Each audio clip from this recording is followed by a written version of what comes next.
ஏழேழு ஜென்ம பந்தம் மனைவி என்பது, இதில் நீ வேறு நான் வேறு யார் சொன்னது?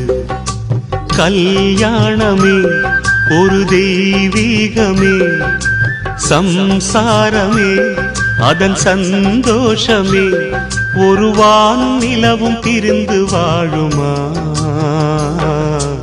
ஏழேழு ஜென்ம பந்தம் மனைவி என்பது, இதில் நீ வேறு நான் வேறு யார் சொன்னது?